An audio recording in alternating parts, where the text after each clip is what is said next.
Refaire l'amour après une période d'abstinence, c'est la thématique que je souhaitais aborder avec vous aujourd'hui.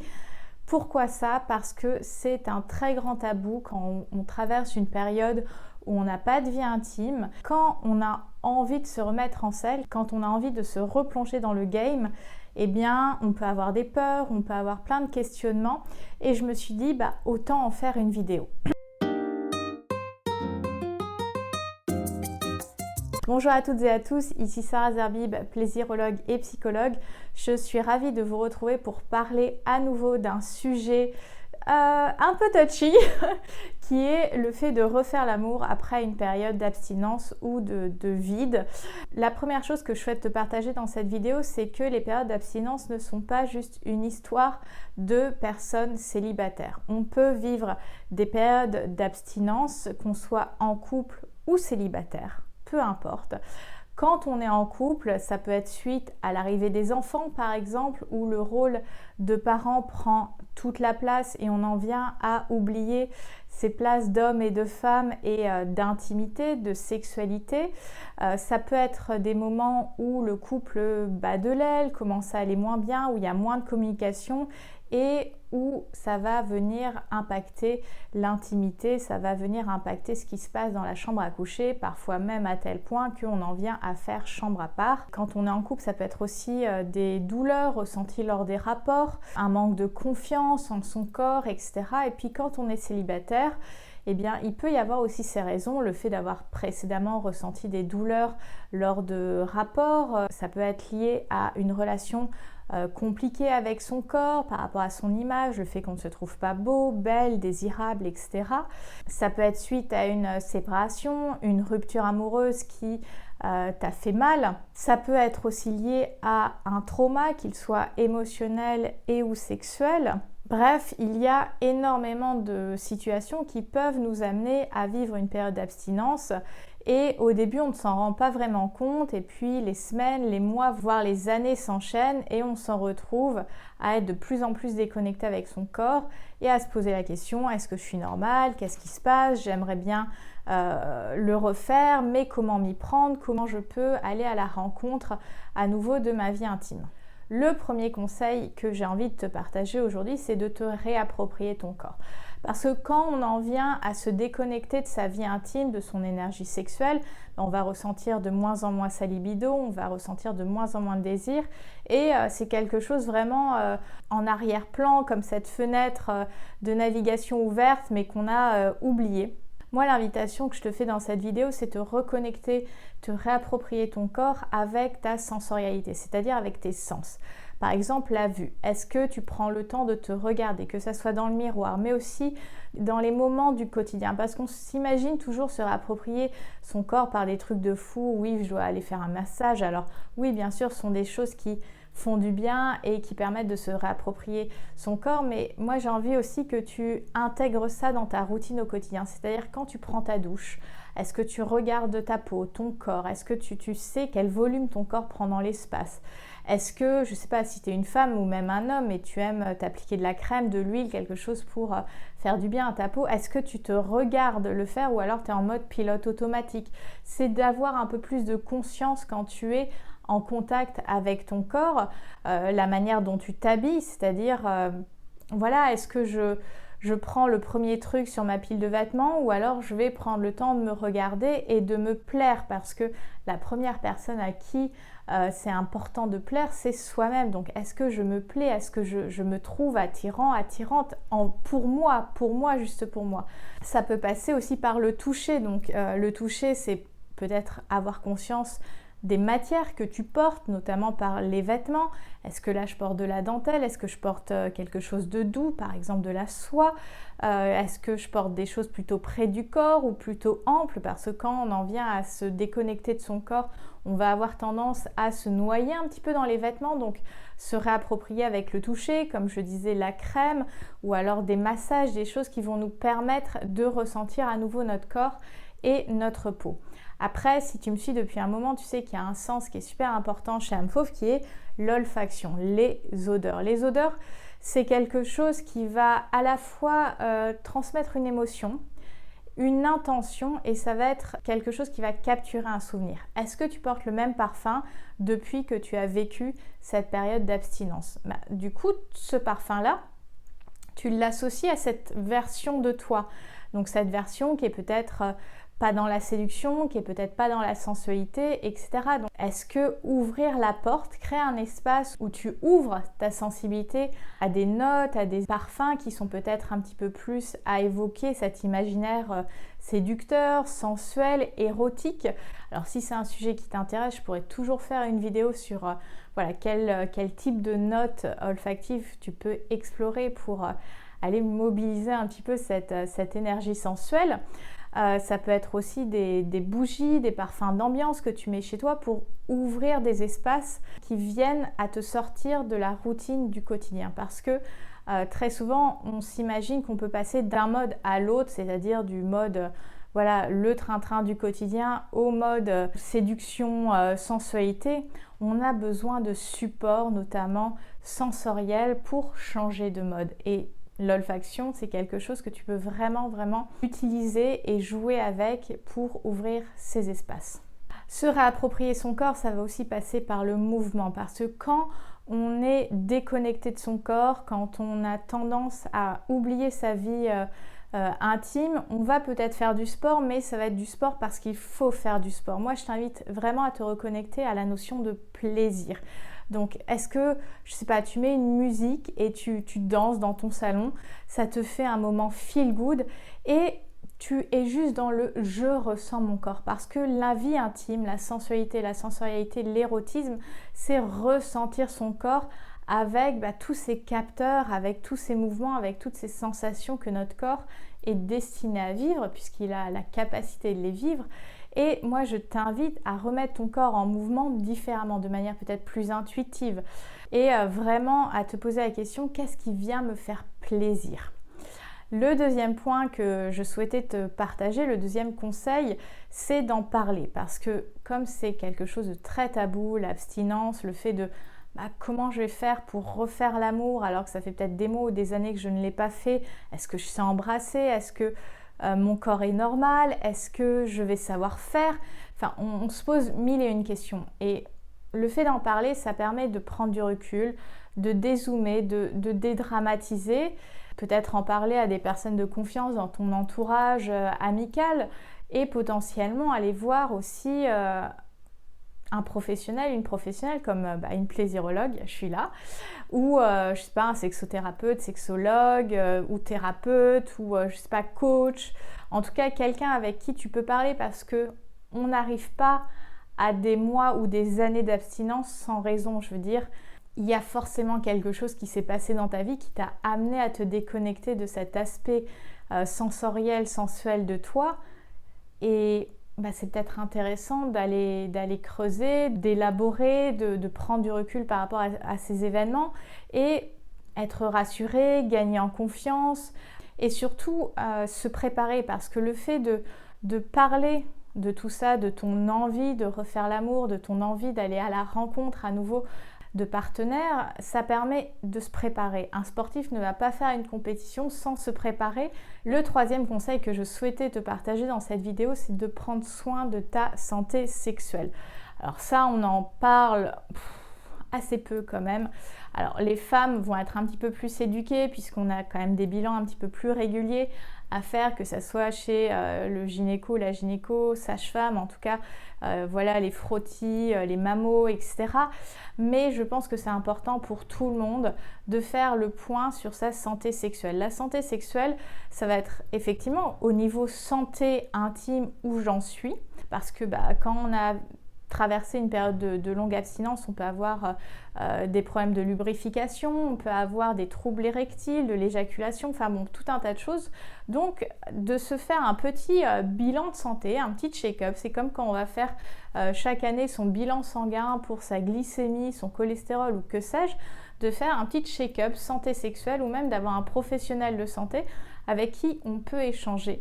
La santé sexuelle, ça implique également la notion de contraception. Donc, quelle est la contraception que tu vas avoir quand tu vas te remettre dans ce mouvement de faire l'amour, de rencontrer des partenaires. Le troisième élément fondamental de la santé sexuelle, c'est les bilans IST-MST, les dépistages. Alors ça reste encore très très tabou. Ça devrait être simple comme bonjour, on ne devrait pas avoir à négocier là-dessus. Parce que de savoir où on en est en termes d'IST, MST, même si ça fait des mois qu'on n'a pas fait l'amour ou des années, ça participe aussi à se réapproprier son corps, d'être sûr à 100%, ok, au niveau des IST, MST, je suis clean, je veux faire attention à moi. Ça va participer aussi à m'aider à naviguer dans le dating, dans la séduction, parce que j'avais déjà partagé cet élément, c'est un très bon soit green flag ou red flag. Quand tu rencontres quelqu'un, quand tu échanges avec quelqu'un, que ce soit sur une appli ou dans la vraie vie, de poser cette question-là. Quand tu as une personne qui potentiellement te plaît, que tu vas rencontrer, pose cette question où tu en es au niveau de tes dépistages IST-MST.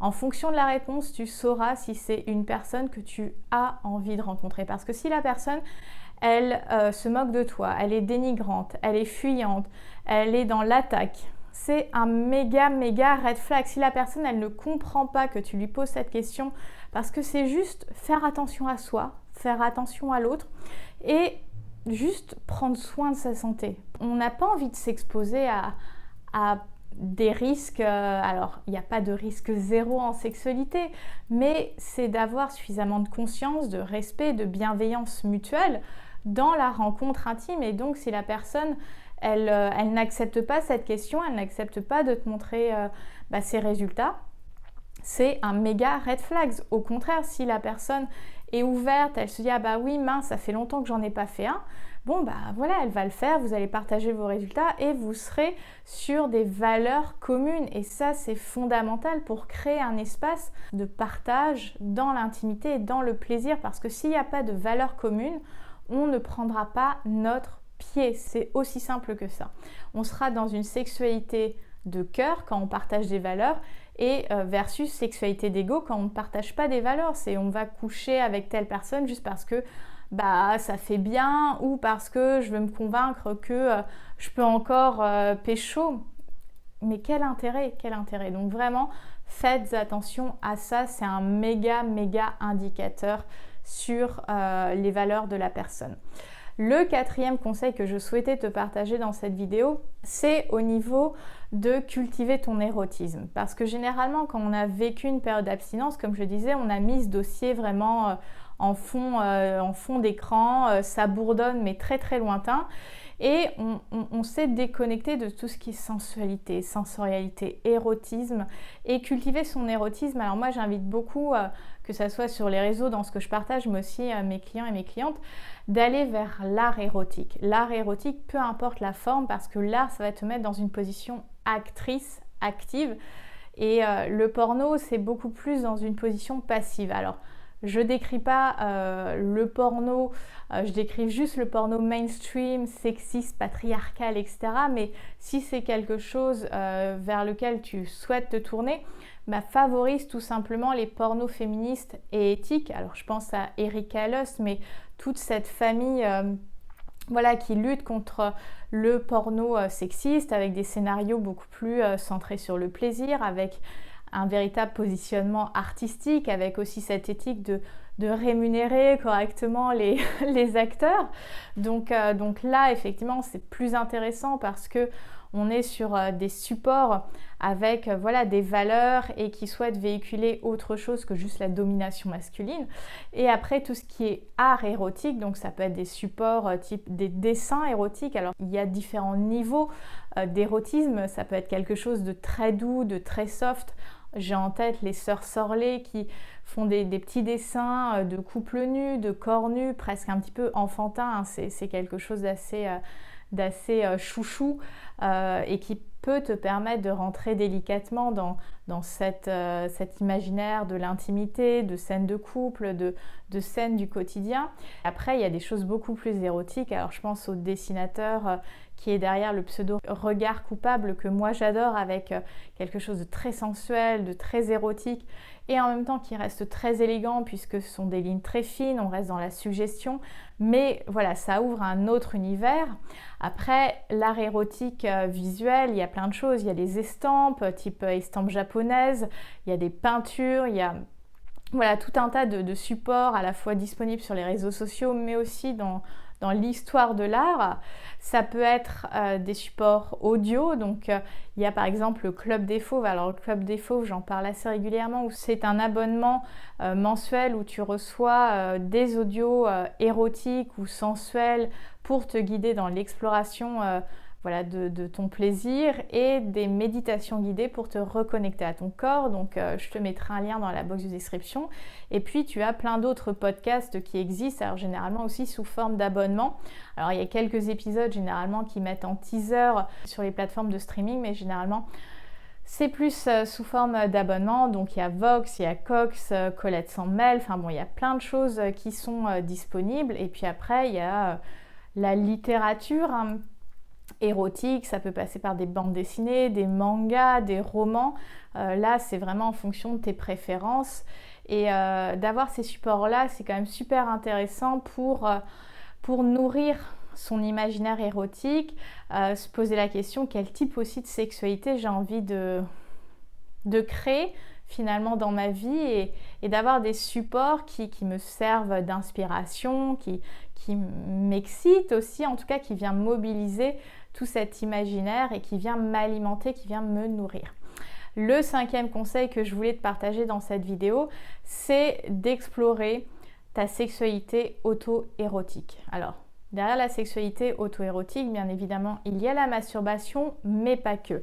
C'est d'être connecté à son corps par le toucher, par les caresses, par tout ce qui va être un petit peu sensuel, tout ce qui va te faire frissonner, qui va te créer déjà un frémissement de plaisir.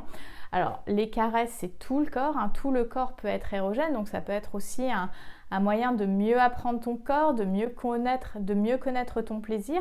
Donc tu peux explorer ton corps avec ta main, mais pourquoi pas avec des objets tels que peut-être une étole en soie, une plume, des jouets intimes. Alors parce que on pense aux classiques vibromasseurs, etc. Mais maintenant il y a des petits galets qui vibrent, qui peuvent s'utiliser sur tout le corps. Donc ça peut être aussi des sensations nouvelles, une exploration à faire tout simplement.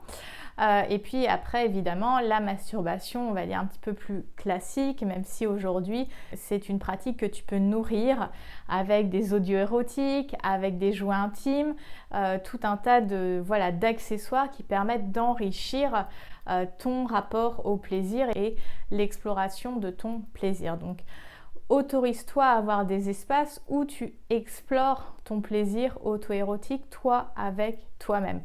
Et évidemment, je suis quelqu'un de généreux, donc j'ai envie de te donner un conseil bonus, c'est de t'éduquer. Aujourd'hui, on a la chance d'avoir Internet. Avec Internet, on a accès à énormément d'informations. Alors, même si la sexualité, on a l'impression qu'on est dans une société ultra libre, tu sais qu'il y a encore énormément de censure sur les réseaux sociaux, mais on a accès à beaucoup plus d'informations qu'il y a 50 ans. Donc saisissons-nous de ce savoir, de ces connaissances qui commencent à s'accumuler sur le corps, sur les zones érogènes, sur le plaisir féminin et sur le panel de pratiques qu'on peut explorer, parce qu'il n'y a pas que la sacro-sainte pénétration, hein, il y a tout le sexe non pénétratif qui est vraiment un espace à cultiver, à explorer quand tu veux te remettre dans le game, hein, parce que très souvent on se dit oh là là, est-ce que je ressens pas de plaisir, comment je vais m'y prendre. Explore la sexualité non phallocentrée, parce que tu vas pouvoir récupérer énormément d'idées qui vont te permettre de, alors j'aime pas dire maîtriser la situation, mais te sentir un petit peu plus à l'aise de voilà, qu'est-ce que je peux faire, comment je peux créer cet espace de plaisir avec le ou la partenaire que je vais rencontrer. Donc on a des comptes sur Instagram, on a des bouquins, on a des vidéos sur YouTube, on a des podcasts, on a des reportages, on a des documentaires, donc on a de plus en plus accès à ce type de contenu éducatif. Donc vraiment, saisis-toi de tous ces contenus pour t'éduquer parce qu'on a été très très peu éduqués à la sexualité et encore moins au plaisir. La seule éducation qu'on a à peu près tous et toutes reçue, c'est ne pas tomber enceinte et ne pas choper des maladies et sans trop savoir quelles sont ces maladies sexuellement transmissibles ou ces infections sexuellement transmissibles. L'éducation à la sexualité et au plaisir, c'est quelque chose de complètement nouveau et c'est pour ça que la plaisirologie aussi existe. C'est pour t'accompagner dans cette exploration de ton corps et surtout de ton plaisir, de cette sensualité, de cet érotisme. Voilà les conseils que je souhaitais te partager dans cette vidéo. J'espère vraiment que ça te sera utile. Si tu as envie de témoigner de ton parcours ou de comment tu t'es remis un peu dans le game après une période d'abstinence, n'hésite pas à le partager dans les commentaires. Toujours avec respect et bienveillance, c'est les motos de la communauté fauve. Et puis, si tu as envie d'en savoir plus sur les accompagnements en plaisirologie que je propose, toutes les infos sont dans la barre d'infos où tu peux m'écrire directement sur Instagram. Donc, les liens vers mes réseaux sociaux sont également en dessous de cette vidéo. N'oublie pas de liker, de t'abonner pour ne louper aucune nouvelle vidéo de la chaîne. Et puis, pourquoi pas partager cette vidéo si tu penses que ça peut servir à d'autres personnes ou à quelqu'un que tu connais. Je crois que je t'ai tout dit. Passe une belle journée, prends soin de toi, libère ta version fauve et rugis de plaisir. Bye!